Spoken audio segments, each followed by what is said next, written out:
बातमी आहे जळगावातून। जळगाव जिल्ह्यातील भुसावळ येथे 2 मजली घर कोसळलं। क्षणार्धात हे घर जमीनदोस्त झालं।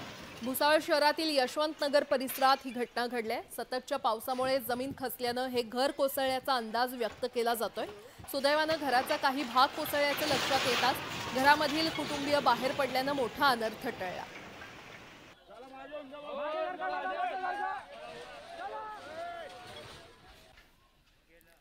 पुन्हा एकदा झटपट बातम्या। कांदा विक्री केलेल्या व्यापाऱ्याकडून कांद्याचे पैसे मागितले म्हणून व्यापाऱ्याने शेतकऱ्याला बेदम मारहाण केली। बीडच्या खरडगव्हाण गावात ही घटना घडली आणि या प्रकरणी 6 जणांविरोधात गुन्हा दाखल करण्यात आला।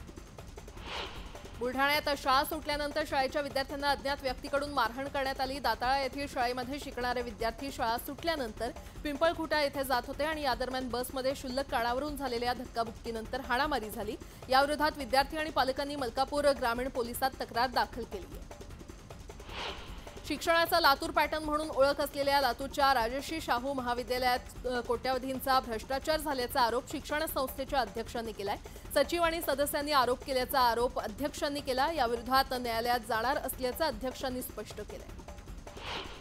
यवतमाळच्या आणि इथल्या श्रीमद भारती या शाळेतील किळसवाणा प्रकार समोर आलेला आहे। शाळेमध्ये विद्यार्थ्यांना वाटण्यात आलेल्या चॉकलेटमध्ये अळ्या सापडल्यात। या प्रकरणी पालकांनी कठोर कारवाईची मागणी केली आहे। तर आम्ही ज्यावेळी चॉकलेट वाटलं त्यावेळी त्यात अळ्या नसल्याचं शाळा प्रशासनाचं म्हणणं आहे।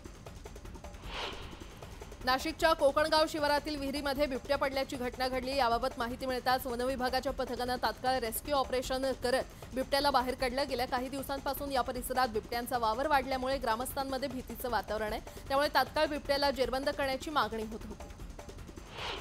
डिझेल भरल्याचे पैसे मागितल्याच्या कारणावरून पेट्रोल पंपावरील कर्मचाऱ्याला मारहाण करण्यात आली। लातूर रोडवरील हिंदुस्तान पेट्रोलियम कंपनीच्या पेट्रोल पंपावर ही घटना घडली। या प्रकरणी 7 जणांविरोधात अहमदपूर पोलिसात गुन्हा नोंद करण्यात आलेला आहे।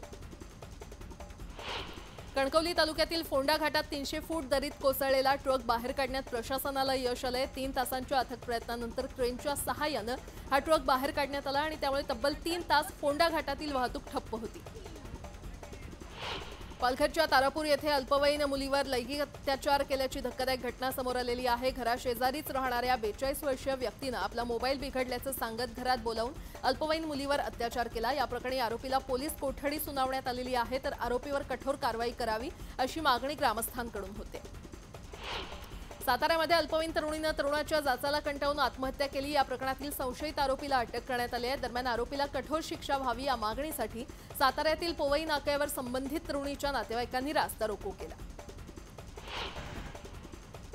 धुळे शहरातील ITI समोरील चेंबर फुटल्याने हजारो लिटर पाणी वाया जात आहे। दरम्यान भुयारीच्या गटारांच्या निकृष्ट कामाकडे लक्ष वेधण्यासाठी सामाजिक कार्यकर्त्यांनी चेंबूरमधून वाहणाऱ्या पाण्याने अंघोळ करत आंदोलन केलं। यावेळी पालिका प्रशासनाविरोधात जोरदार घोषणाबाजी करण्यात आली।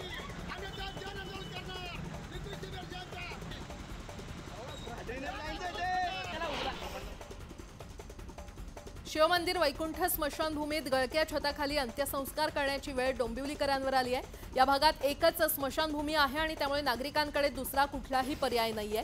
त्याचबरोबर डोंबिवलीमध्ये मूलभूत सुविधांचा देखील अभाव असल्याने प्रशासनाला केव्हा जाग येणार असा प्रश्न खरं तर उपस्थित होतोय। लातूर जिल्ह्यातील उदगीर शहरात साहित्यरत्न लोकशाहीर अण्णाभाऊ साठे यांचं स्मारक उभारलं जाणार आहे आणि या स्मारकाचं भूमिपूजन मंत्री संजय बनसोडे यांच्या हस्ते पार पडलं। यावेळी मातंग समाज बांधवांनी मंत्री बनसोडेंवर JCB मधून पुष्पवृष्टी केली। वाशिमच्या मंगरुळपीर शहरात सकल हिंदू बांधवांच्या वतीने निषेध मोर्चा काढण्यात आला। बांगलादेशातील हिंदूंवर झालेल्या अत्याचाराचा निषेध करत दोषींवर कठोर कारवाई करण्याची मागणी यावेळी करण्यात आली। मिटकरी कार तोडफोड प्रकरणातील जय मालोकराच्या कुटुंबियांची राज ठाकरे यांनी भेट घेतली। अकोला दौऱ्यादरम्यान मालोकर कुटुंबियांचं सांत्वन करत राज ठाकरेंनी जय मालोकरांच्या कुटुंबियांशी संवाद साधला। कारंजा अमरावती महामार्गावर ट्रकचा टायर फुटल्याने भीषण अपघात झाला। वाशिमजवळ ही घटना घडली। ट्रकचा टायर फुटल्याने मागून येणाऱ्या ट्रकने समोरील ट्रकला जोरदार धडक दिली आणि या अपघातात दोघांचा जागीच मृत्यू झाला असून 2 जण गंभीर जखमी झालेले आहेत।